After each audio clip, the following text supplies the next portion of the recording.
Bismillahirrahmanirrahim. Assalamualaikum warahmatullahi wabarakatuh.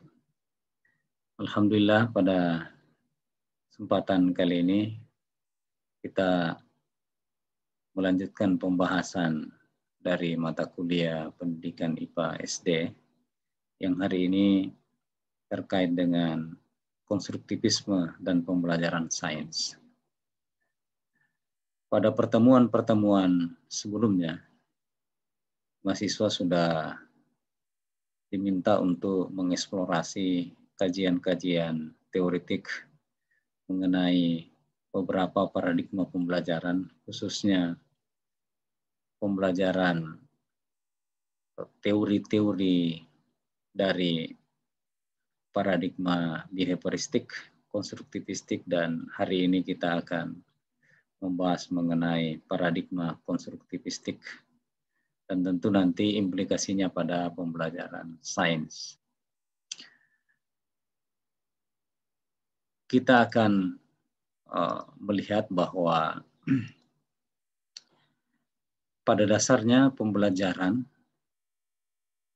itu bagi guru sangat penting untuk mempertimbangkan atau memperhatikan pengetahuan sebelumnya dari seorang siswa atau sekelompok siswa. Hal ini penting karena bagi seorang guru, sebuah pembelajaran bermakna ketika guru tersebut memahami dan mengetahui apa sesungguhnya yang telah dimiliki oleh siswa sebagai sebuah pengetahuan awal yang kemudian guru melakukan sebuah proses pembimbingan atau proses fasilitasi pengetahuan untuk menyambung pengetahuan berikutnya. Mari kita lihat skema dari bagaimana sebuah proses pembelajaran terkonstruksi oleh siswa. Jadi pada dasarnya belajar merupakan proses dari seorang individu dalam mengonstruksi struktur kognitifnya atau pengetahuannya. Nah, bagaimana pengetahuan itu terkonstruksi mulai dari model mental dari seorang siswa sampai kepada model konseptual. Ya. Jadi perubahan konsep awal siswa itu pada dasarnya terjadi dalam sebuah proses yang mekanismenya tentu sangat rumit dan yang kita miliki hanya teori-teori sesuai dengan apa yang dikemukakan pada paradigma-paradigma yang ada dalam konstruktivisme. Jadi kalau kita kembali melihat bagaimana skema perubahan model mental siswa di sini menjadi model konseptual, itu memiliki jalur-jalur atau rute yang tentu berbeda antara seorang siswa dengan siswa lain. Setiap siswa yang masuk dalam kelas memiliki pengetahuan awal atau model mental yang variatif. Dan inilah yang kemudian perlu dipahami oleh guru, sehingga kemudian guru tersebut mampu melakukan proses fasilitasi yang sesuai dengan kebutuhan dari pengetahuan awal siswa untuk dikembangkan menjadi sebuah model konseptual yang tentu sesuai dengan tujuan dari pembelajaran yang didesain atau dirancang oleh seorang guru. Jadi dari model mental siswa menuju model konseptual, ini terjadi proses konstruksi pengetahuan.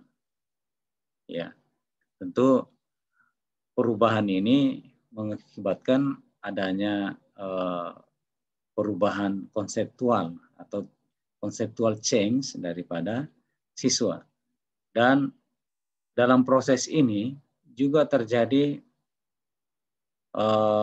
learning progression atau kemajuan belajar dari siswa yang tentu saja menuju kepada pemahaman yang benar-benar konseptual dari sesuatu yang dia pahami masih samar-samar mungkin, atau belum terlalu benar, atau mungkin jauh dari konsep.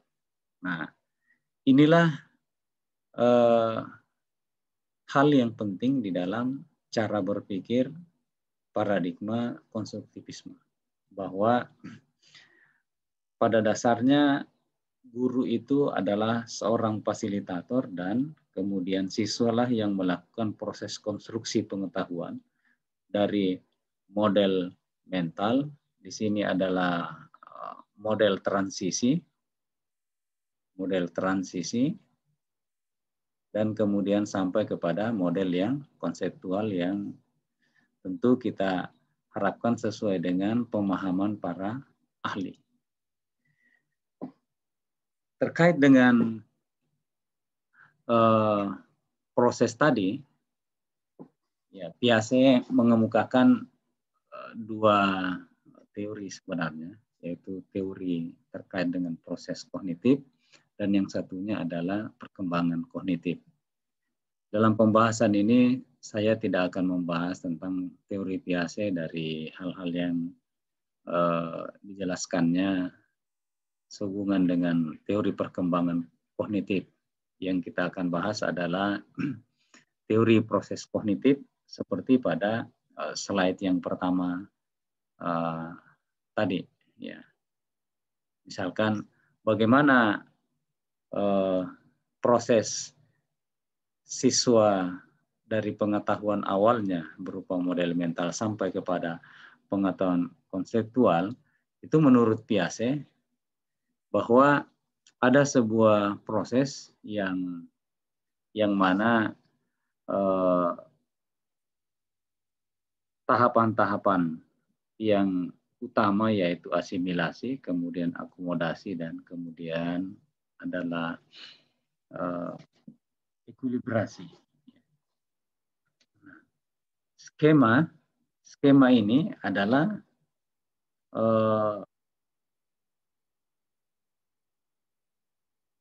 siswa yang dibawa ke dalam kelas. Ya.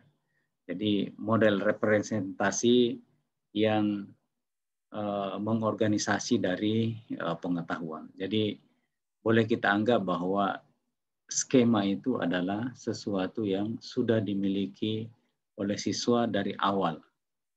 Nah, ketika ada informasi yang baru, maka terjadi proses asimilasi. Ya. Jadi ada incorporating new information into exciting schema. Jadi ada informasi yang tidak bersesuaian yang kemudian masuk dalam skema awal siswa. Kemudian ini menghasilkan sebuah proses yang tidak seimbang atau tidak balance, ya, tidak equilibrium, ya, sehingga kemudian terjadi sesuatu yang semacam konflik kognitif. Misalkan guru menjelaskan sesuatu yang berbeda dengan apa yang dipahami oleh siswa. Nah, nanti proses-proses ini terjadi di dalam fase-fase yang kita kenal tadi di slide awal sebagai tahapan transisi. Ya, jadi nanti di situ ada proses asimilasi. Setelah siswa menerima banyak informasi, terjadi adjusting exciting schemas to fit new information and experience. Jadi terjadi penyesuaian antara informasi yang masuk, informasi baru yang masuk, kemudian dicocokkan dengan skema yang ada, sehingga kemudian nanti informasi yang baru tersebut diterima oleh siswa dan kemudian terjadi proses ekuilibrasi. Jadi secara sederhana kita bisa melihat gambar di sisi kanan dari slide ini, bagaimana teori Piaget mengenai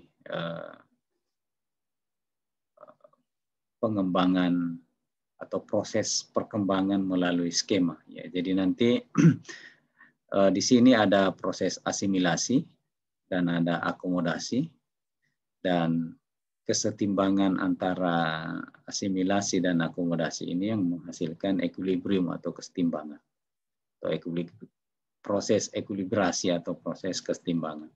Asimilasi itu adalah proses awal masuknya informasi yang kemudian mungkin belum sesuai dengan skema awal yang dimiliki oleh siswa. Nah, kemudian setelah itu terjadi modifikasi dari skema awal sehingga kemudian dia diterima sebagai informasi yang baru yang kemudian sudah fix dengan skema awalnya, sehingga kemudian ada proses pertumbuhan pengetahuan, proses konstruksi dari pengetahuan awal menjadi bangunan-bangunan pengetahuan baru yang berkembang, yang sudah diterima dan diakomodasi sesuai dengan skemanya, dan kemudian terjadi proses ekuilibrasi atau kesetimbangan. Dan ini akan berlanjut seumur hidup. Ya, dan ini merupakan proses berulang atau proses siklik. Kita mungkin bisa lebih rinci melihatnya secara skematik seperti ini. Jadi kalau ada situasi baru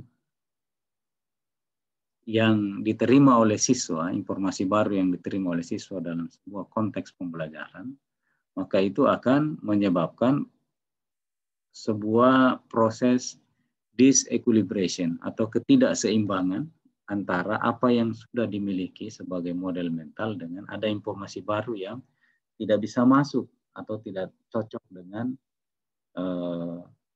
skema awal, sehingga kemudian terjadi proses disequilibrasi atau ketidakseimbangan. Nah, pada fase ini, ketika lama-kelamaan informasi baru tersebut itu bisa kemudian diterima dan diakomodasi menjadi sebuah sambungan pengetahuan baru yang sudah diakomodasi menjadi pengetahuan tambahan, dan itu sudah mengalami proses yang proses yang panjang. Ada fase transisinya, kemudian terjadi akomodasi atau penerimaan pengetahuan tersebut. Nah, ini tentu tidak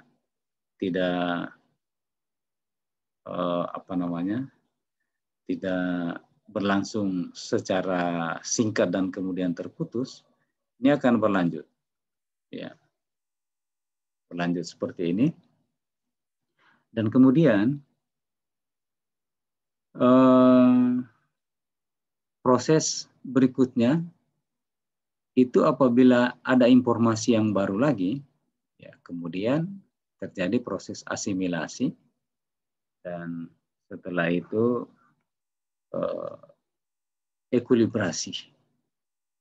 Ya, proses ekuilibrasi ini adalah proses kesetimbangan. Ya, jadi kalau kita lihat di bagian kanan ini, di sini pada awalnya ada proses asimilasi, ya, kemudian dari proses asimilasi itu ada partial equilibration. Jadi kalau ada informasi yang baru yang masuk, kemudian terjadi proses kesetimbangan parsial yang belum penuh, dan tentu nanti dengan hadirnya informasi baru tersebut terjadi situasi konflik, ya. Artinya ada perbedaan antara sesuatu yang masuk dengan skema yang sudah ada, kekurang cocokan. Dan ini terjadi disekuilibrasi. Ya. Dan setelah disekuilibrasi, nanti lama-kelamaan kemudian terjadi proses transisi dan seterusnya, sampai kemudian pengetahuan baru tersebut itu bisa diterima oleh skema yang kemudian diakomodasi menjadi sebuah struktur pengetahuan baru dan kemudian terjadi ekuilibrasi. Kita lanjutkan dengan teori dari Vygotsky tentang zone proximal development, ya, atau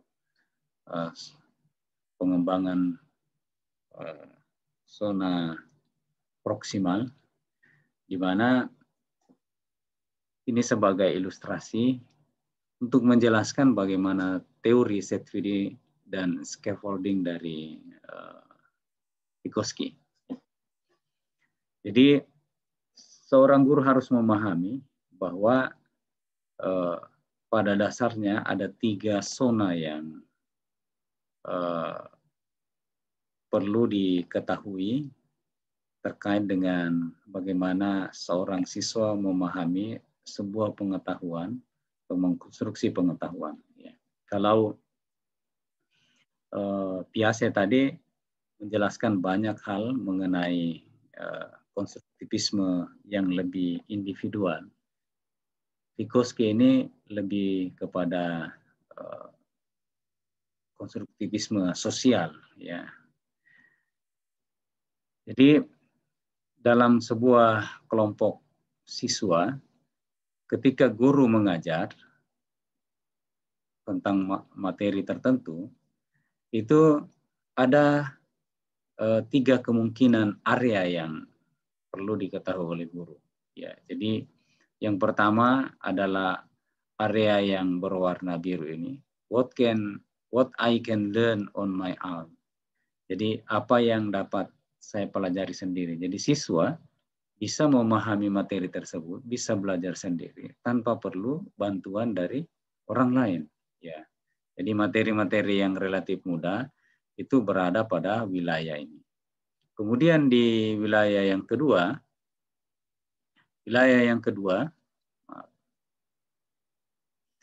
di sini yang kita bisa lihat perbedaan antara wilayah yang pertama dan yang kedua. Kalau yang kedua, ini materi yang harus ada pendampingan dari orang lain, apakah guru atau teman siswa yang lain yang memiliki pengetahuan yang lebih tinggi. Di sini di area ini, what I can learn with help. Jadi apa yang saya dapat pelajari dengan bantuan, dan inilah zona yang oleh Vygotsky disebut dengan zona zone proximal development. Ya, jadi pengembangan pengetahuan siswa ini dari sini sebenarnya ke sini, ya ini area-area yang memungkinkan siswa mengembangkan kemampuannya. Ya. Dan ada yang area yang beyond my reach. Jadi di sini di area ini sudah area yang sangat sulit, di mana meskipun siswa diberi bantuan, itu sepertinya siswa tidak akan mampu memahaminya. Ya. Dan guru sebenarnya bekerja di area ini. Area-area inilah tempat guru. Di area ZVD ini guru melakukan proses pembelajaran karena disinilah area yang memungkinkan siswa mengembangkan pengetahuannya, di mana guru bisa menggunakan teknologi atau alat-alat atau media pembelajaran yang lain, dan kemudian bisa mengembangkan kemampuan siswa sehingga memahami apa yang dijelaskan oleh guru. Nah, penjelasan yang sama dengan ilustrasi yang berbeda, bisa kita lihat di sini bahwa ZVD ini adalah sesungguhnya irisan antara atau pertindihan antara area what the student can do, apa yang siswa dapat lakukan, Dan yang kedua, apa yang siswa tidak bisa lakukan. Ya, jadi yang tidak bisa dilakukan oleh siswa itu sesungguhnya bisa dilakukan oleh siswa sendiri di area ini dengan proses pendampingan oleh guru. Jadi peran guru ini ada di wilayah ZPD, di mana guru sebagai fasilitator itu mendampingi siswa, membantu siswa untuk mengembangkan pengetahuannya di wilayah ZPD ini. Nah, tentu teori ZPD ini tidak bisa kita lepaskan dengan proses scaffolding dari apa yang digagas oleh Piaget, dan ilustrasinya bisa seperti ini. Ya, jadi di bagian bawah ini learning to easy, artinya pembelajaran yang sangat mudah. Ya, yang di atas ini sangat sulit. Ya, jadi inilah zona ZPD. Kalau yang tadi ini adalah zona yang berwarna biru ini, siswa bisa belajar sendiri tanpa perlu didampingi oleh guru. Kalau yang ini, zona yang atas ini, zona merah ini, siswa meskipun didampingi itu tetap sangat sulit untuk dipahami. Dan zona pembelajaran ini yang berada di zone of proximal development ini, disinilah guru menjadi benar-benar sebagai seorang fasilitator, di mana new konsep dari siswa itu berkembang ke atas, berkembang, dan proses pengembangannya ini mulai dari, ya, di sini diilustrasikan scaffolding ini seperti anak tangga. Siswa dari dasar bisa beranjak ke atas secara pelan-pelan karena di scaffold oleh atau diberikan bantuan oleh gurunya. Ya. Jadi di sini awalnya learning happens with guided assistant. Jadi proses scaffolding di sini ada, di mana pembelajaran terjadi dengan bantuan atau bimbingan dari orang lain. Ya, jadi ada pendamping atau ada orang yang membantu atau ada assistance itu yang membantu siswa untuk menapaki tangga-tangga pengetahuan ini. Sampai kemudian tentu nanti ada proses independent learning.